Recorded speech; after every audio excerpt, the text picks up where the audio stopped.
Ja, hallo und herzlich willkommen zu meinem nächsten Video. Nachdem der letzte PC-Build ja nicht so erfolgreich war, probiere ich heute nochmal eine neue Konfiguration. Und zwar habe ich hier dieses schöne Gigabyte Mainboard bekommen. Das ist ein GA P55A UD4.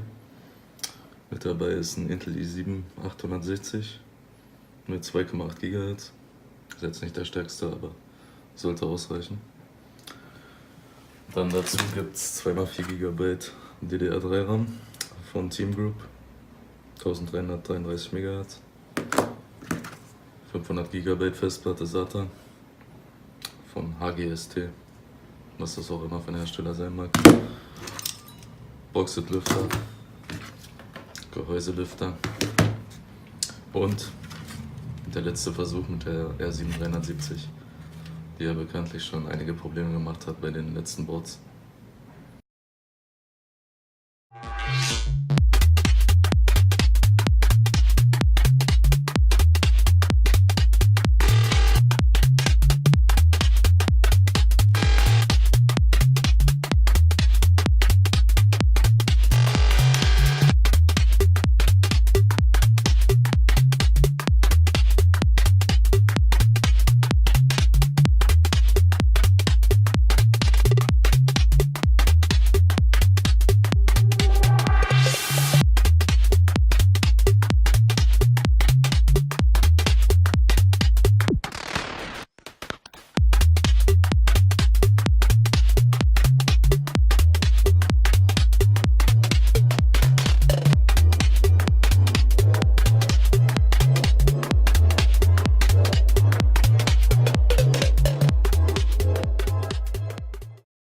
Das Mainboard und die Grafikkarte haben wir jetzt schon mal so weit eingebaut.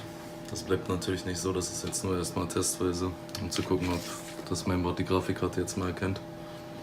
Ich werde jetzt noch den Lüfter erstmal aufmachen. Und dafür brauchen wir natürlich Wärmeleitpaste. Wie ihr seht, passt dieses Mainboard ganz knapp in das Gehäuse rein, weil es ein ATX Mainboard ist.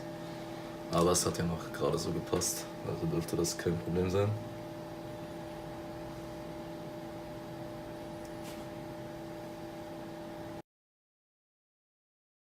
So, ich habe den PC jetzt erstmal testweise zum Laufen gebracht.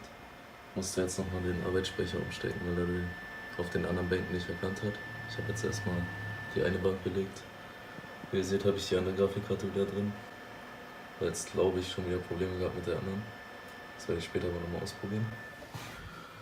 Und wie ihr seht, bin ich jetzt gerade im BIOS Flash Utility und werde jetzt die neueste BIOS-Version flashen, weil da eine ganz alte BIOS-Version drauf ist. Und dann werde ich danach die Grafikkarte nochmal ausprobieren.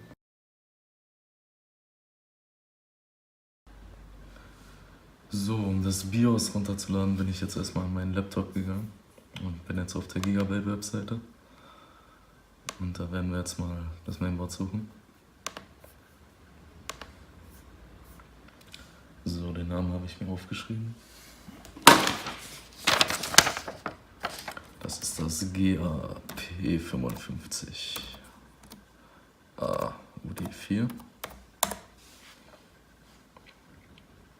Das ist immer extrem wichtig, dass ihr die richtige Bezeichnung vom Mainboard raussucht, weil da gibt es auch immer verschiedene Revisionen. Und beim BIOS-Update ist es ganz wichtig, dass ihr das richtige BIOS erwischt. Bei meinem Board handelt es sich um Revision 1. Und dann gehen wir mal auf BIOS.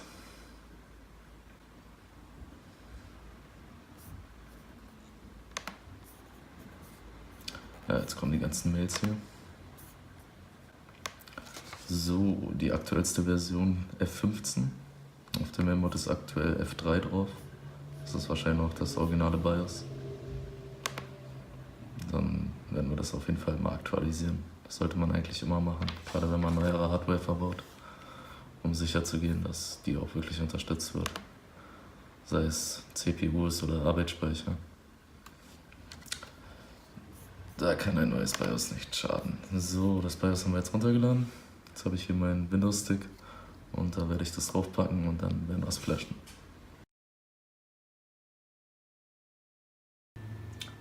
Ich habe das BIOS jetzt auf meinen Windows Bootstick draufgepackt, bin in das QFlash Utility gegangen vom Mainboard, um das BIOS zu flashen.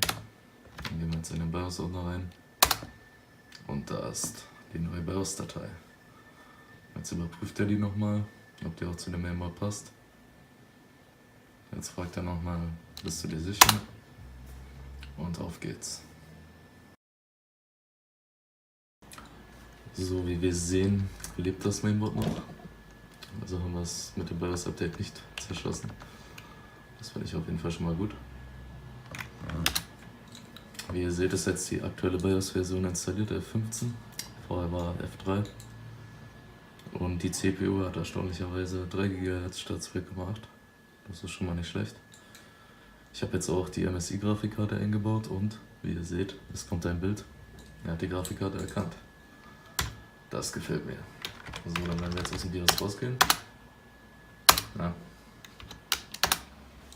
Und dann werden wir von dem Stick gleich auch mal Windows auf die Festplatte installieren.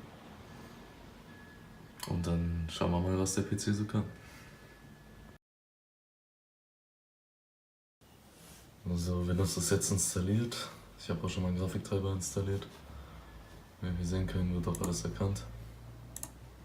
Den Arbeitsspeicher habe ich jetzt auch hinbekommen. Dann musste ich die Speicherbänke nochmal wechseln. Und jetzt werden wir bei Passmark mal einen Benchmark machen. Und dann schauen wir mal, ob der PC was kann oder nicht.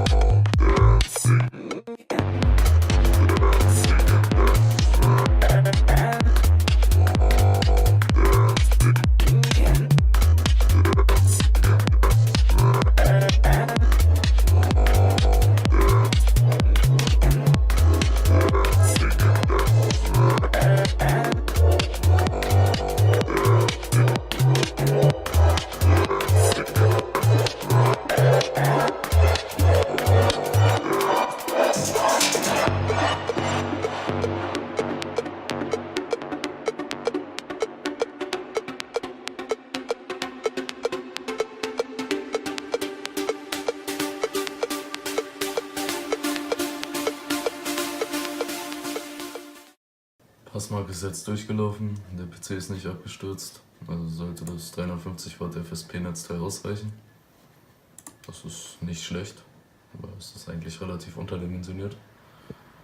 Die CPU ist mit 95 Watt ja auch relativ stromhungrig. Ja, der Passmark-Score ist nicht so berauschend, aber ist auch 10 Jahre alt alles, ne? Das kann man nicht so viel erwarten, aber ich denke mal zum Zocken, für die gängigsten Spieler reicht das immer noch vollkommen aus. Gut, dann werde ich den PC jetzt ausschalten und dann werden wir ihn komplett fertig machen, alles richtig verkabeln und dann sind wir fertig.